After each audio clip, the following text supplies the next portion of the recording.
What is up, everyone? I'm Ryan from Fireside Yankees, and in today's video, we've got another prospect report. We're going to be talking about various prospects up and down the organization who performed really well over the last week and highlight their performances, talking about why they've been so brilliant this year and what could make them a big leaguer. If you're new to the channel, my name is Ryan Garcia. This is our Yankees Prospect Report. We do these every Monday, and we're really glad you guys chose to click on this video and join us this morning. And if you're a recurring visitor, a recurring viewer, we really appreciate you guys coming back and checking out the channel once again. If you haven't done so already, make sure you like, comment, subscribe, turn on the notification bell, and check out Fireside Yankees on all of your favorite social media platforms. Links to everything will be in the description. But without further ado, let's get into today's Yankees Prospect Report.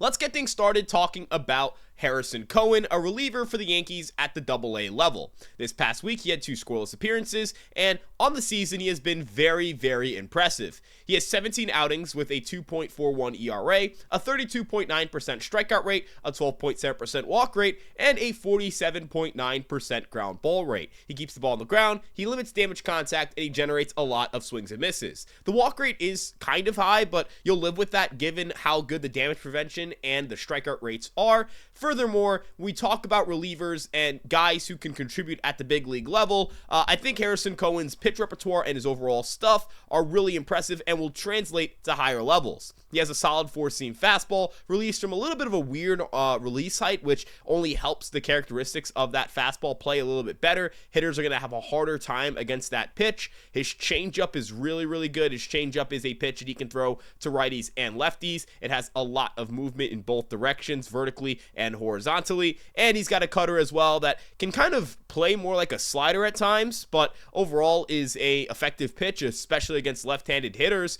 And overall, it's a profile that is simple, but it's a 3-pitch mix. It's a 3-pitch mix that is effective. He has been effective at the AA level, and he's coming off of a season last year where he had 26.2 innings pitched, a 1.35 ERA, a 28.2% strikeout rate, and an 8.7% walk rate. So he's coming off of a strong year. He got moved up a level. He's having an even better year in terms of his strikeout to walk rates, and an even better year in terms of ground ball rates. So I'm really encouraged there, and hopefully this translates to maybe a promotion to AAA, and then at some point, maybe in 2026, a promotion to the big leagues. He is Rule 5 eligible at the end of the season, so for Harrison Cohen, this is either an opportunity to make the Yankee 40-man roster or get plucked by another organization and get major league reps there. One way or another, Harrison Cohen is really pushing himself towards that eventual big league debut with this really strong season at AA. Staying in AA for a little bit, we're going to be talking about Cam Schlitler, the Yankees, one of the Yankees' top pitching prospects. He's ranked number 7 in our list, and he has been really, really brilliant this season. He had another strong outing on Sunday. It was his second start of the week against the Akron Rubber Ducks. He struck out 6 batters, he walked none, he allowed 4 hits, and he didn't allow a single run to score. He was absolutely marvelous in this outing. He lowers his ERA on the season to 2.38. He has 64 strikeouts in 53 innings pitched. He has walked just 8% of batters faced compared to last year when he walked 10.6% of batters faced. His ground ball rate of 48.4% is still pretty excellent. That 30.2% strikeout rate is excellent. And what really impresses me is 1 home run allowed in 53 innings. Now, AA has had a little bit of a worse run environment than years past, and that's definitely playing a role in the low home run rate. But that is an abnormally low home run rate, even in a suppressed run environment. When we look at Eastern League standings, the Eastern League is where the Somerset Patriots play. If you look at qualified pitchers, Cam Schlitler's 0.17 home runs per 9 is the best for any qualified pitcher. And if you expand that to just any AA pitcher, whether it's in the Eastern League or any other league, Southern League, Texas League, etc., that 0.17 home runs per 9 is the second best mark behind Adam Lasky, who is 27 years old. So he's a little bit older, someone that you would consider more of a non-prospect because of his age, although I'm obviously wishing him the best of luck with his success. But in Schlitler's case, he has a 22.2% strikeout to walk rate. That's the 5th highest for any qualified pitcher at the AA level. Again, he has that stellar 0.17 home runs per 9 rate. He has a 2.18 FIP. That's the 3rd best for any qualified pitcher at AA. And when you start looking at, just qualified pitchers or guys who have at least 40 innings pitched, just because if you look at qualified pitchers, you're going to get complex league pitchers as well, and those guys haven't thrown that much this year. He has been one of the best pitchers in minor league baseball. Again, he's 7th in FIP at 2.18. If you look at expected FIP, his 2.68 expected FIP is the 15th best in minor league baseball. He has been just so good this season, and I am really impressed with where he's at in terms of his ability to suppress home run damage, to get strikeouts. The one thing that I do think is also interesting is that he's a 354 BABIP allowed, so he is getting killed by soft hits. If you watch his starts, you will see a plethora of like 70-mile-per-hour line drives that dunk in for hits, or ground balls that sneak through, or plays that don't get made, and at the end, it doesn't really seem to affect Schlitler, who has just been a strike-throwing machine this season. He has been excellent in that regard. I am really encouraged with where he's at. His fastball velocity, he's finding a little bit more. Like he's averaging around 95, but you're seeing more 97s, more 96s, some 98s, some 99s in these starts, and that's really impressive. Cutter's really good, sweeper's really good, curveball's really good. He's just got such an excellent repertoire. I am very excited about where Cam Schlitler's headed and where he could go by the end of the year. He could be a guy who makes his major league debut this season. He is Rule 5 eligible at the end of the season. I guarantee you he will either be traded at the deadline or be placed on the Yankee 40-man roster. He is someone who I think does have big league upside and can be a back-end starter on a playoff contender. Let's move on to High A with Griffin Herring. Griffin Herring just made his High A debut in this start. He didn't have the strikeout going for him, but he was still pretty effective. 1 run allowed across 6 innings pitched, 1 walk, 3 strikeouts, just 3 hits surrendered. He had a 47.1% ground ball rate in that start. I mean, he just has done such an excellent job of attacking the zone, getting ahead, keeping the ball on the ground, suppressing damage contact. I didn't really feel like the hitters for Wilmington were giving him much. They were making contact, they were fighting pitches off, they weren't chasing, they were doing a really good job of challenging Herring, and yet Herring was so effective, and his ability to locate and his ability to sequence, all these things, he had to put them on display. He had to struggle to get through this start, and it was impressive to see him struggle to get the swings and misses, not get the dominant swings and misses that he was getting at the single A level, and still pitch at a pretty high level and still do a really good job. He needed just 86 pitches to get through 6 innings. If he was someone who the Yankees were pushing a little bit more, if his pitch count was like more of a big leaguer's pitch count, he might have gotten through 7 innings. He was really effective, and I really am impressed with what his season has become.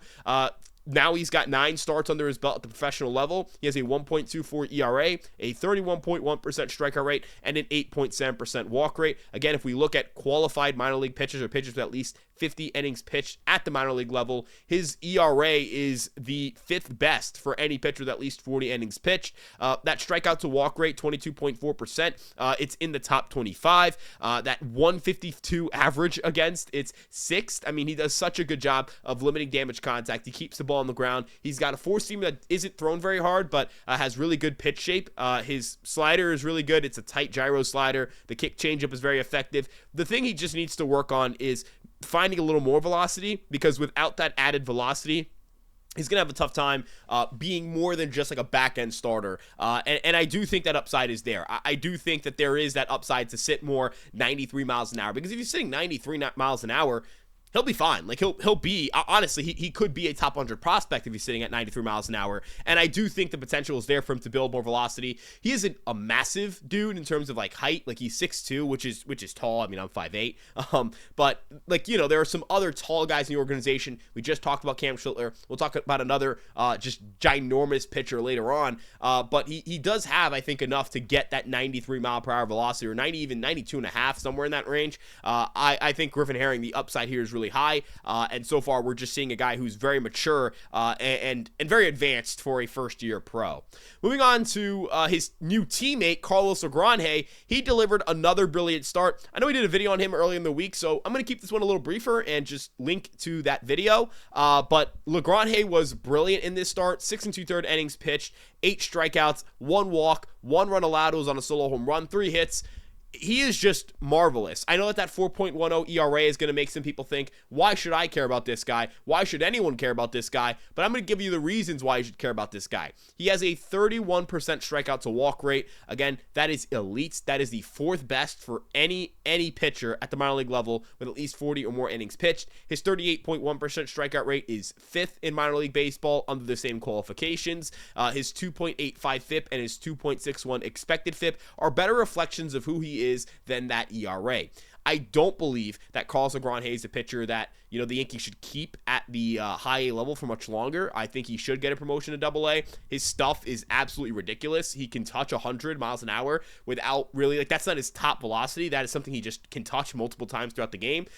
He has the ability to touch 102, sometimes even 103. I mean, he is just marvelous. The breaking balls are brilliant. The changeup has become a pitch that I really do think he can utilize against lefties pretty effectively. And the strike throwing abilities have become, it is unprecedented. You're not supposed to be able to throw as many strikes as he has this year, given what his track record was before. Last year, he walked 20 guys in 21 innings. This year, he's pitching 41 2/3 innings pitched. He has just 12 walks. So it is beyond impressive what he's done, and hopefully he can keep this going because he has been a brilliant starting pitcher throughout the year, and I think that Carlos Negron has the ability to be a top 100 prospect.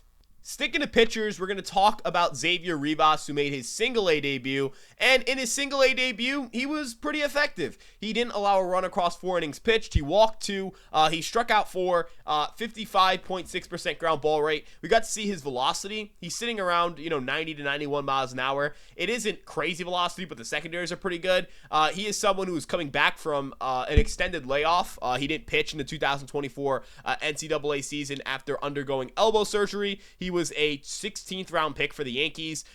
He is 22 years old. He's a little bit older than people in their first pro season, but again, the injuries clearly have set him back. If he can continue building on that strong single-A start and continue to add some velocity, this is someone who I think can be, one of these guys who pop next year or pop in the year after. We kind of see the Yankees take some project college pitchers. We just talked about Cam Schlitler. Cam Schlitler was a non-prospect when the Yankees drafted him. He didn't really get going until 2024. He pitched in 2023, was decently effective at the complex league. Like, the ERA was solid, but he just did not have much command. Then in 2023, he pitched at single A and he pitched at high A, and he had a 4.11 ERA and had a 14.2% strikeout to walk rate. So he was very, mediocre, decent. Okay, and then entering his age 23 season, he put it all together, had that really strong year last year, and then this year has gotten even better. Maybe Xavier Rivas on a similar path, and just like Schlitler, he averaged, I believe, 90 to 91 miles an hour out of college, and Rivas is 6'4". Again, not as tall as Schlitler. Schlitler is a giant. He's 6'6", and Rivas is as well at 6'4", but not as tall. If he can build some more velocity, get to around 92, 93 miles an hour, we could be talking about a pretty effective starting pitching prospect. The secondaries are good. The command needs some work. He doesn't throw enough strikes. That's something he's going to have to work on. But again, this is a guy in his first year coming back from elbow surgery. I think the Yankees took a flyer for a reason. I think they took a chance on him for a reason, and hopefully that can translate. But rooting for him, good stuff, good upside, has just been derailed by injuries in his college career, and that's why he ended up falling a little bit in the draft. Let's move on to some bats who had a big week. Let's talk about Dylan Lewis, who is continuing his heater from a really, really excellent month of May. He hit a home run this week. He was really effective in the last week. He had a .333 average, had 6 hits and 18 at-bats. I've been really impressed with the turnaround this season. It looked like it was a lost year for Lewis, who still has some issues with his contact rate. Like, those things have to get better. But it started to come from these contact rates are awful, to these contact rates are getting there. They're getting to a point where they're playable. This is not an awful contact rate. This is not a guy who, it is beyond reality to believe that this guy could be a big leaguer. It is, hey, if he can just keep trending in the right direction with his strikeout rate and keep hitting for power, this is a guy who could be a pretty effective and pretty impressive prospect. If you look at his month of May, and there's one game in June in there, but I'll throw that in there. After April, he is slashed 316, 385, 653 with with a 27.5% strikeout rate, 10.1% walk rate, and a 179 WRC plus. Lewis has really come around with the bat. His power is enormous. He can hit balls 113 miles an hour.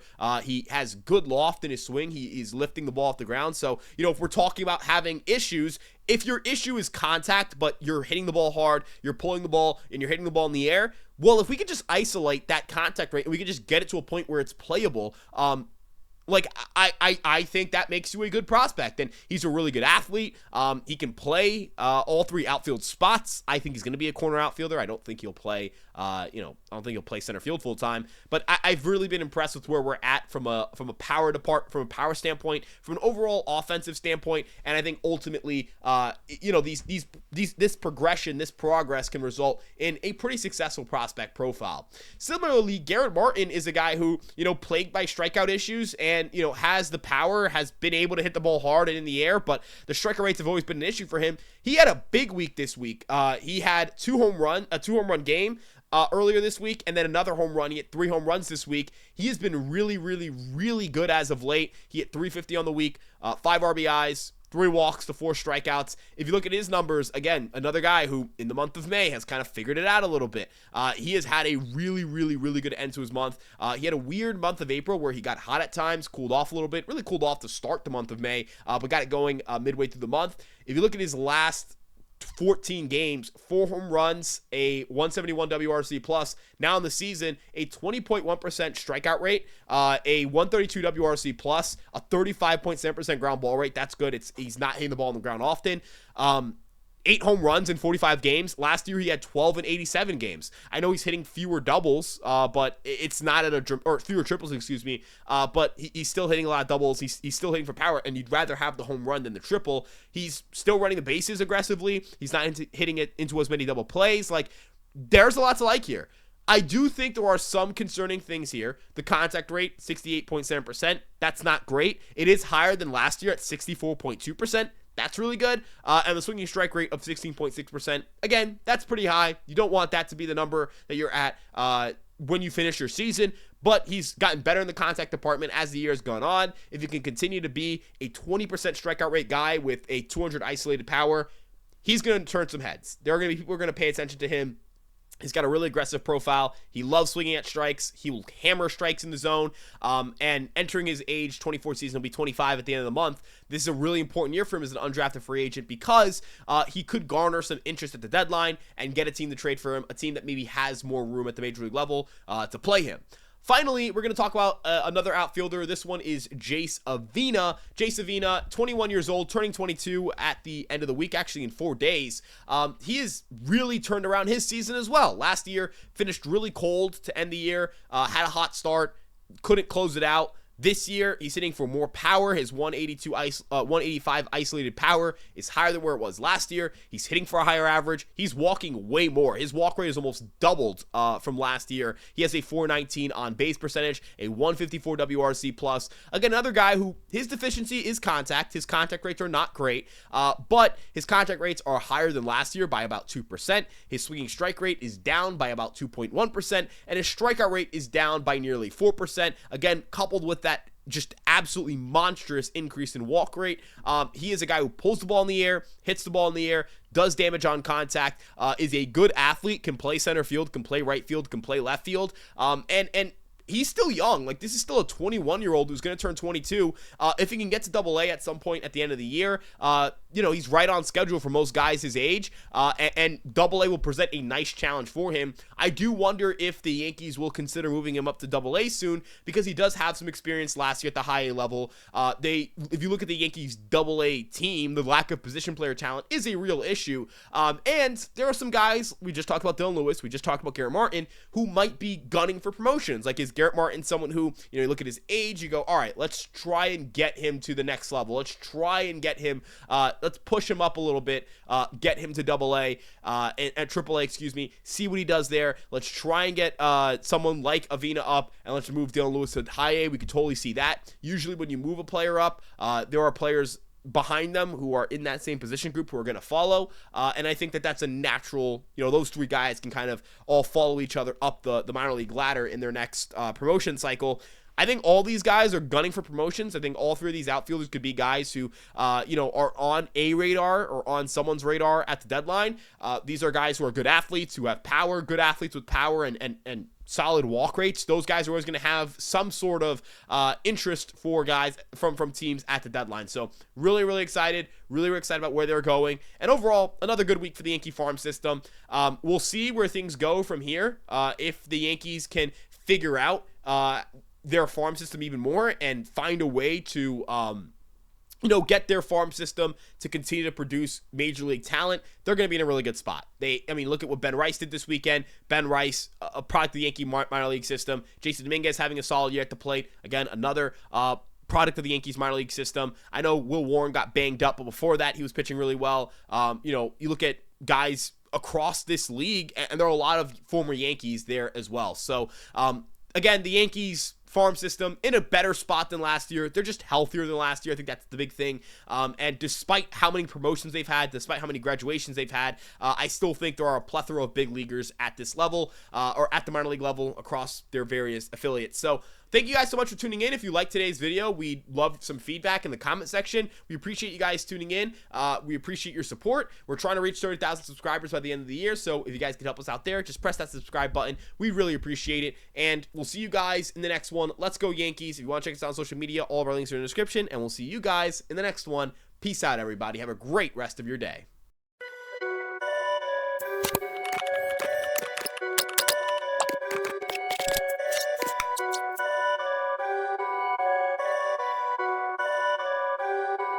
Perfect.